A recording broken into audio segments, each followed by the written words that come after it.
Kumusta po kayo? Bago po ang lahat, first things first.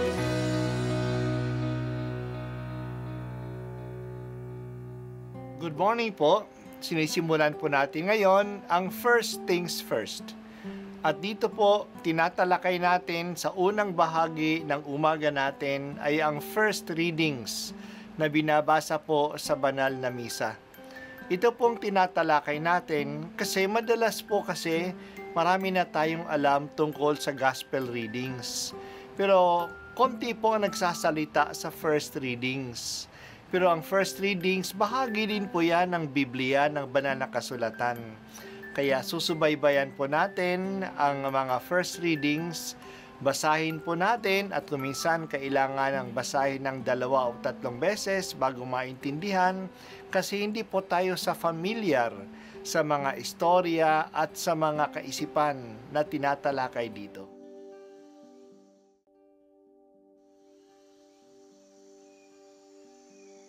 Ang pagbasa mula sa mga gawa ng mga apostol. Samantalang nasa Korinto si Apolos, si Pablo na may naglagos sa dakong bulubundukin ng lalawigan hanggang dumating sa Efeso. May natagpuan siya roong ilang alagad at tinanong niya, "Tinanggap ba ninyo ang Espiritu Santo nang sumampalataya kayo?" "Hindi po," tugon nila. "Ni hindi namin narinig na may Espiritu Santo." "Kung gayon, sa ano po kayo nabinyagan?" tanong niya. "Sa binyag ni Juan," anila.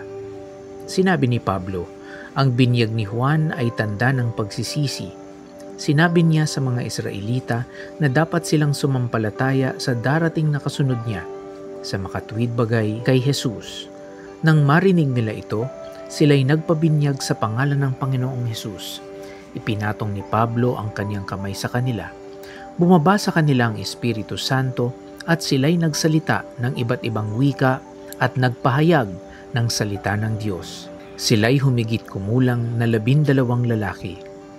Sa loob ng 3 buwan, si Pablo'y pumapasok sa sinagoga at nakikipagtalo sa mga naroon at buong tapang na ipinaliliwanag sa kanila kung ano ang paghahari ng Diyos. Ang salita ng Diyos. Salamat sa Diyos. Sa kanyang third missionary journey, si Pablo ay tumigil ng matagal sa Efeso. Mga 3 taon siya doon. Pagdating niya doon, may nakatagpo siya ng mga tao na may pananampalataya pero hindi pa buo ang kaalaman nila. Hindi nga nila alam na may Espiritu Santo.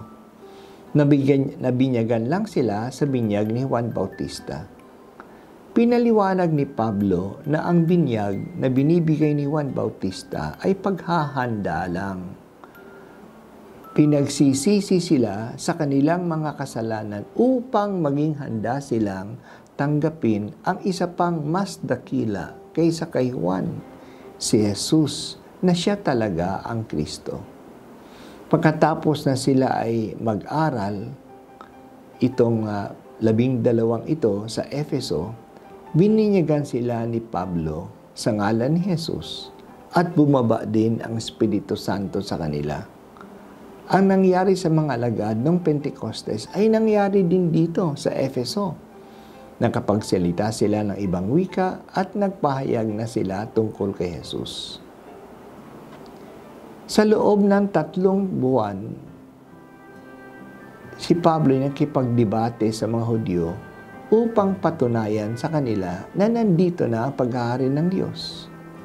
Kung ipagpatuloy natin ang kwento, makikita natin na naging matigas ang ulo ng mga Hudyo, kaya si Pablo ay nagsalita na lang sa mga Griego.